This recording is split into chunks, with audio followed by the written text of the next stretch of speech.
сыбайлас жемқорлықтың дамуының гносеологиялық негізі деп аталады. Аталған тақырып бойынша келесі сауалдар берілген. Бірінші сауал бұл тікелей тарихы бойынша ежелгі дүниедегі және орта ғасырдағы жемқорлық және онымен күрес тарихы. Екінші сұрақ, қазақ халқы арасындағы парақорлық, жемқорлық сияқты жағымсыз құбылыстардың пайда болуы. Үшінші сұрақ, сыбайлас жемқорлықтың эволюциясы және оның түрлері. Жалпы жемқорлық ұғымына келгенде латын тілінен коррупция, сатып алу, мемлекеттік басқару құрылымындағы лауазымды қызметкерлердің өздерінің тапсырылған қызмет мүмкіндіктерін жеке бастарының пайдасына пайдалану мақсатында жасаған қоғамға қауіпті қылмыстық әрекеттер ретінде сипатталады. Жалпы сыбайлас жемқорлықтың анықтамасы Қазақстан Республикасының сыбайлас жемқорлыққа қарсы іс-қимыл туралы заңында берілген. Заңда сыбайлас жемқорлық мемлекеттік міндеттерді атқаратын және оған теңестірілген адамдардың лауазымдық өкілеттігін және соған байланысты мүмкіндіктерін пайдалана отырып, не мүліктік пайда алу үшін олардың өз өкілеттіктерін өзгеше пайдалану және өзі немесе делдалдар арқылы заңда көзделген мүліктік игіліктер мен артықшылықтарды алуы, сондай-ақ адамдарға жеке және заңды тұлғалардың игіліктері мен артықшылықтарын құқыққа қарсы беру арқылы оларды сатып алу сыбайлас жемқорлық деп аталады. Ежелгі ғасырға келетін болсақ, тарихи кезеңдерді бөліп көрсетуге болады. Тарихи кезеңдер барлығы бірнеше уақыттарды қамтиды.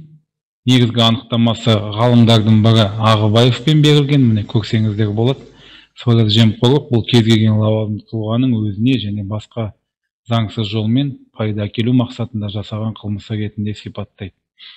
Ежелгі кезеңнен алатын болсақ, алғашқы рет осы пара туралы Мұхаммед пайғамбардың хадистерінде бар.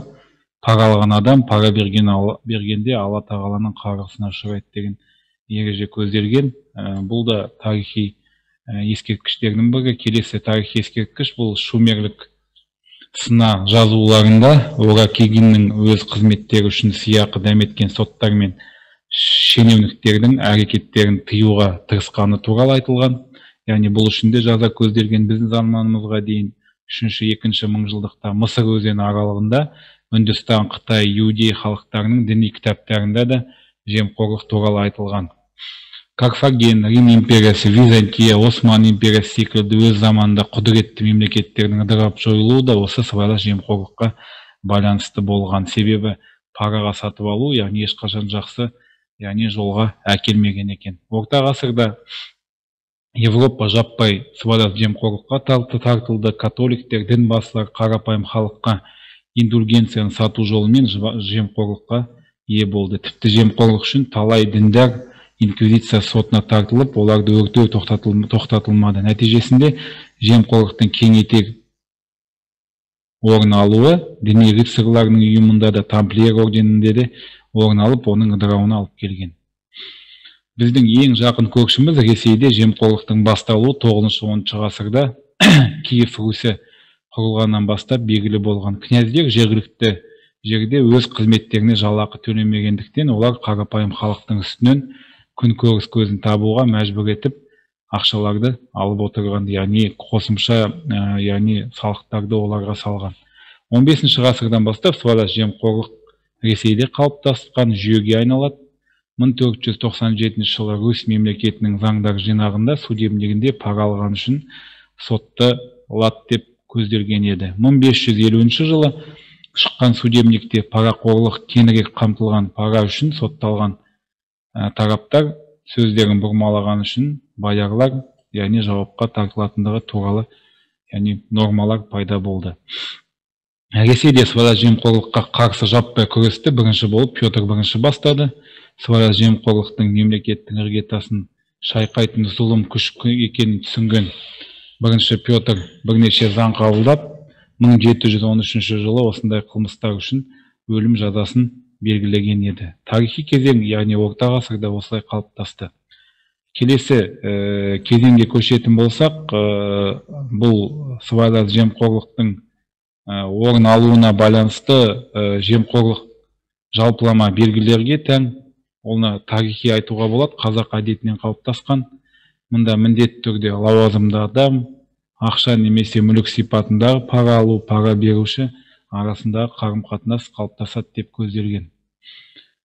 Қазақ халқында қазақ халқы көшпелі болғандықтан пара жөнінде толық айтылмайды, бірақ ол туралы тікелей ескерткіштерде де қазақ тарихының бар. Себебі сыйақы мөлшері дауда өндірілген мүліктен, яғни белгіленген сомада өндіріп алатындығы көзделген. Сондай-ақ судьялар мен билерге ол, яғни белгілі сомада табыс ретінде қалыптасқан, бірақ оны сыйақы деп есептеген, сәйкесінше оны тікелей пара ретінде есептеуге болмайтын. Себебі билер өз қызметін әділетті, шешімді шығару кезінде заңды толық және тиісінше сақтауға, яғни қол бұққанын айтуға болады.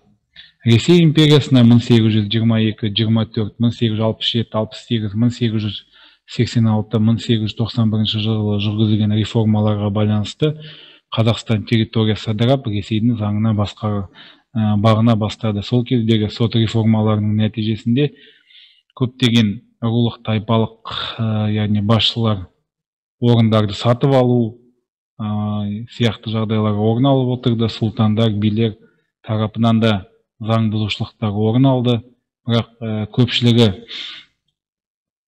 параны, яғни беруден бас тартып, яғни өз қызметін заңды жүзеге асыруды көздеген болатын.